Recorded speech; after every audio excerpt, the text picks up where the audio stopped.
Hi, I'm Dr. Elliot Adam from ElliotOracle.com. I'm also the author of the award-winning Fearless Tarot, How to Give a Positive Reading in Any Situation, which is out now from Llewellyn Books and available wherever books are sold, and also the upcoming Tarot in Love, Consulting the Cards and Matters of the Heart, which is now available for pre-order. It is time for this week's Oracle Reveal. So earlier today on Instagram, I placed up a photo of 3 different animals, and I asked you to use your intuition and just ask yourself, which animal's calling to you, because that animal has your message. And the 3 animals were the seahorse, the lion, and the armadillo. So if you're just joining me now, ask yourself which animal's calling to you. It doesn't have to be your favorite animal, it just has to be the one that's getting stuck in your head. So for those of you who picked the seahorse, the card says watch and wait. But seahorse, the males in the seahorse community, they tend to take care of the children, they birth them.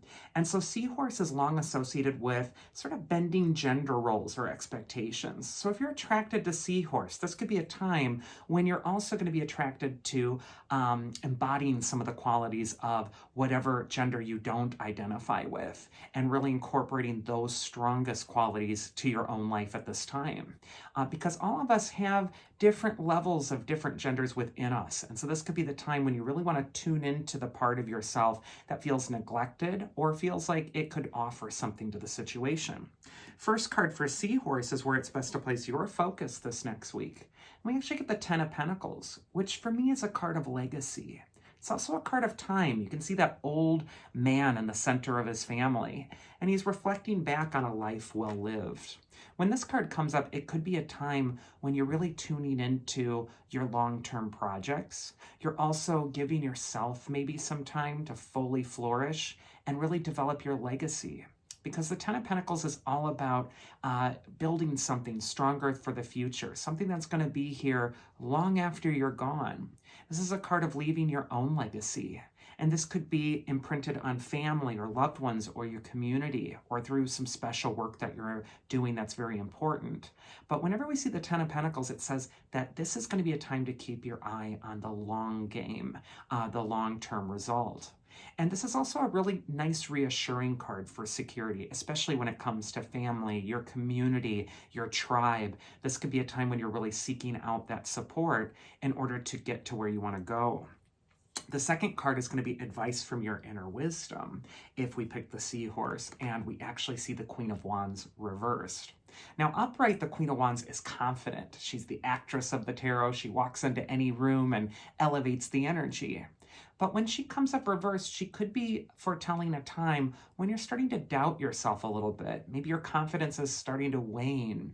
Or maybe you're just feeling a little bit out of touch with that immediate gratification, that immediate sense that what you're doing matters and it's going to last.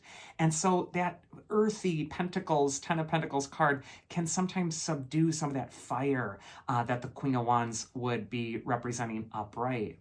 And yet, upright or reverse, the Queen of Wands is telling you that sometimes you just have to act as if. As the old saying goes, sometimes you have to fake it until you make it. And it may not feel 100% like you even know what you're doing at this time, or it may not feel 100% like you're confident with what you're trying to proceed with.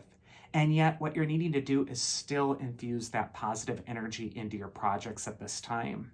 And finally, the Queen of Wands reverse could indicate that this is a time to work on your own self-esteem. It might be a good time to start reciting affirmations to yourself, or maybe even creating a vision board of which you have a big, beautiful picture of yourself in the center, and you start to cut out words or pictures of the things that you're trying to attract to you.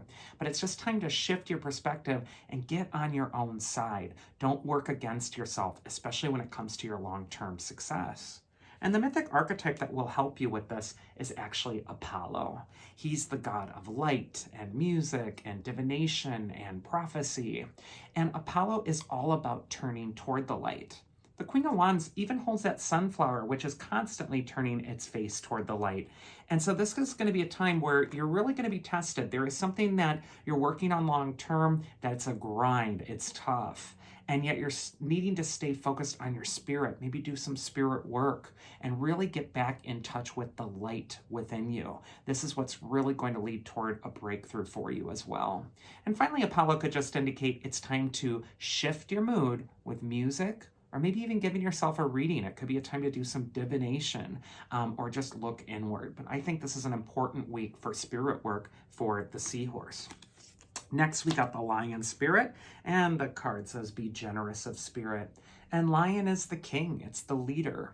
And so if you're attracted to Lion at this time, this could be a time to step into your own shoes of power, even against adversity or opposition.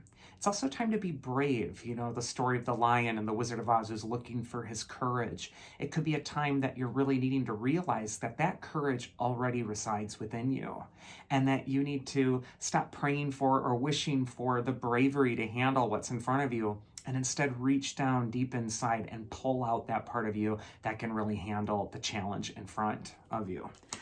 First card for Lion is where it's best to place your focus, and we actually get the Knight of Swords. The Knight of Swords carries a bit of a warning. He rushes through life. He's in hot pursuit of his goal, and he doesn't always look at who he's running over or how his actions affect others. He's also thrashing that poor horse underneath him, and he's like, go faster, do more, be more. And that poor horse is like, I can't go any faster. I'm at my limit.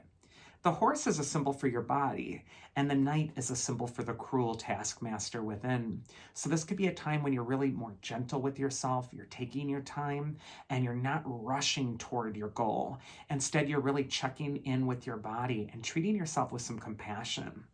Advice from your inner wisdom is actually the Seven of Swords, which is a card of tacticians and strategy.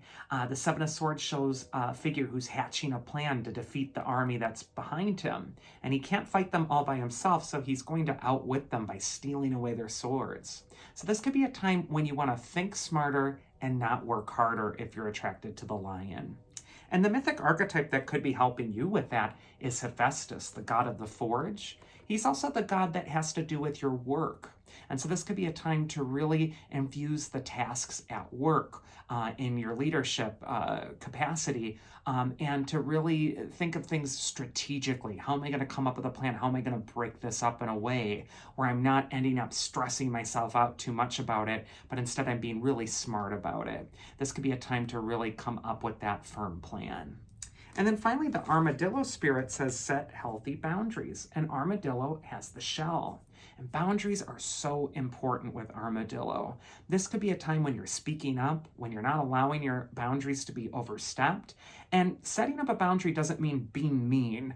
Sometimes setting up a boundary is more about clarifying and speaking in a dispassionate way where you're actually able to get your point across without feeling like you have to bludgeon it into the other person. First card for Armadillo is the Wheel of Fortune, and this is where you should place your focus.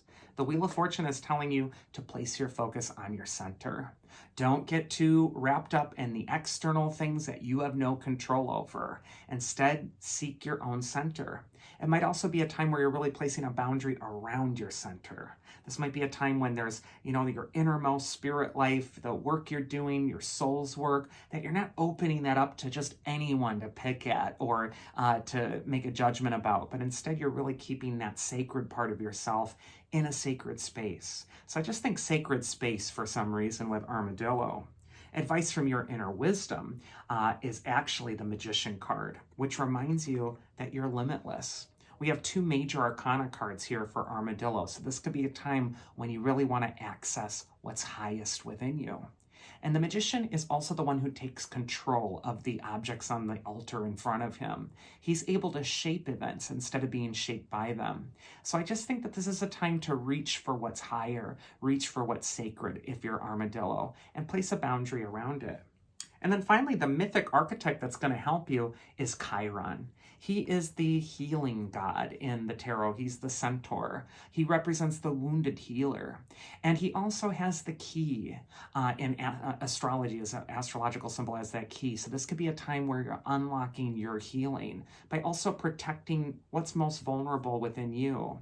If you're starting something new with your spirit or spirituality, this could be a time to put that boundary around yourself and protect that vulnerable new beginning as it's gaining legs. And that is this week's Oracle. I do hope you enjoyed it. If you did, you can always check me out at elliotoracle.com and schedule a one-on-one tarot session with me there. Otherwise, I hope you all have a safe and happy week, and I'll see you again next time.